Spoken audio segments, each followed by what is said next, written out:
Hello again.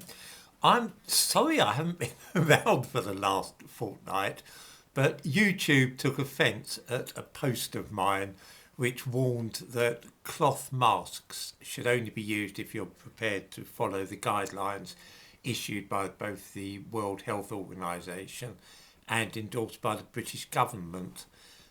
And no, that doesn't really make any sense to me either. But there we are.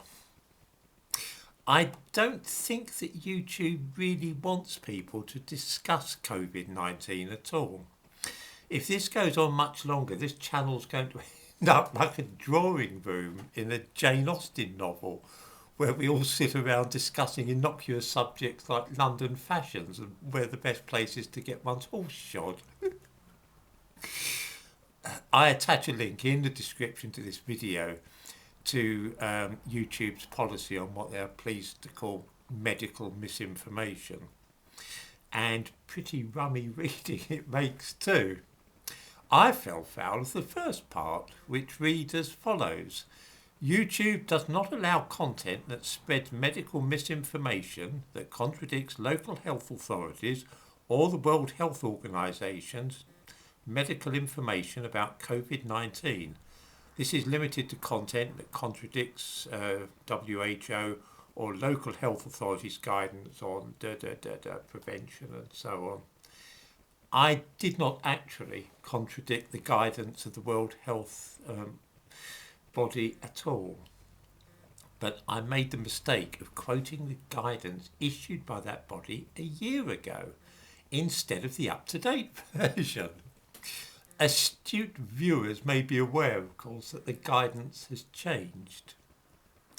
This is something of a leitmotif in this matter. The thumbnail to this video shows current guidance from the British government and National Health Service. The hands, face, space bit has been around for a while, of course, and very sensibly too. The only thing is that fresh air now seems to have been added. This is puzzling a lot of people because for a year they have been told that fresh air is to be avoided and that people should stay in their homes and not get fresh air. Now things have apparently changed, but nobody seems quite sure why. Some people have compared this situation to George Orwell's famous novel where the enemy changed overnight and nobody was supposed to notice. I agree entirely with this guidance and certainly think that fresh air is to be recommended as a way of staying healthy. But I'm not sure why this has only just apparently occurred to the government. Turning back to the YouTube policy on medical misinformation, I have to say that looking through this, the things one must not do or say according to this policy is quite interesting.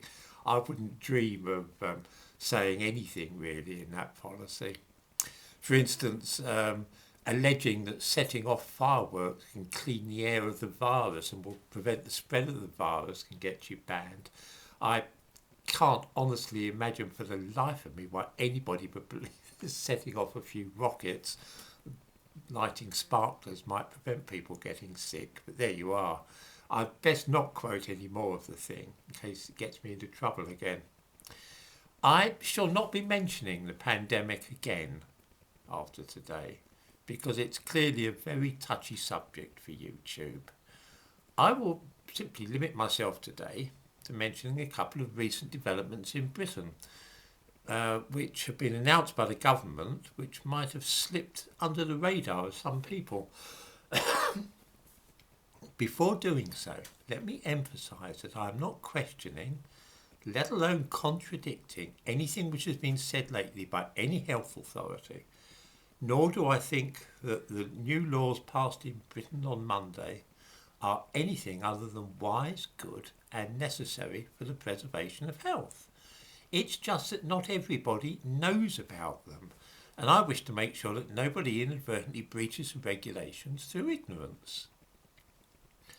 A couple of weeks ago, I remarked that I found it shocking that people in Britain now need to obtain an exit visa to leave their own country, and I compared the situation to the Soviet Union in the 1970s.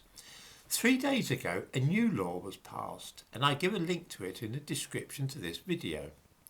During the Cold War, before the fall of the Berlin Wall, people in places like East Germany were not even allowed to be near the border, just in case they had it in mind to flee to the west. They had to have a special reason to approach the border. Or people that were found near the Berlin Wall, to give one example, were liable to be arrested. Britain, of course, has no borders with other countries except in Northern Ireland. Instead, the airports and docks provide our access to other countries. These are now off limits, and you are liable to be arrested if you visit them. More than that, you are committing a criminal offence if you even leave your house intending to visit a port, if you have it in mind to visit a relative in France, say. No, I'm not making this up. Going near airports and docks, unless you can prove that you have a good reason for doing so, is now a crime in Britain. On Monday, the Health Protection Coronavirus Restrictions Steps England Regulations 2021 came into force. This was a statutory instrument and didn't need to be debated in Parliament. Here's what it says. No person without a reasonable excuse to leave England to travel No person may, without a reasonable excuse, leave England to travel to a destination outside the United Kingdom, or travel to, or be present at an embarkation point for the purpose of travelling from there to a destination outside the United Kingdom. The police, as we've seen, are very quick off the mark to interpret such laws in the strictest way possible. So to be on the safe side, we should keep away from what are described as embarkation points, in case it looks as though we're attempting to leave the country. To be on the safe side, people had best not travel towards any airports or docks, in case the police get it into their heads that they might be hoping to reach a destination outside the United Kingdom. I've spoken to a number of people, none of whom knew about this new law. One reason that I find it puzzling that the government should introduce a law like this now is that fewer than ever people are now dying in England of any cause at all. The death rate for the country is plummeting well below average for this time of year. The day after this new law came into force, the Office for National Statistics released some heartening news which doesn't seem to be widely known for some reason. Again, I provide a link to it in the description to this video. These are the official government figures, so I don't think anyone can think of banning me simply for quoting what the British government is actually telling us now. The new figures show that far fewer people are dying in Britain than usual. In the week ending March the 19th, 10,311 deaths were registered in England and Wales. This is 8% less than the 5-year average for this week. In other words, we are now in a position in this country where the number of people dying is falling, and there were more deaths in the corresponding week over the last 5 years. This is quite thought-provoking. Last week, the number of deaths was 5% below the 5-year average, and this week it is 8%. I suspect strongly that next week it will have fallen a lot further. Anyway, that's about enough of the subject of illness and death, and I will be returning to other topics in my next video. I'm bound to say it's good to be back, and I'm very thankful that so many people sent me their best wishes. I didn't think people would notice that I'd gone, but they did, which is quite heartening. Thank you all.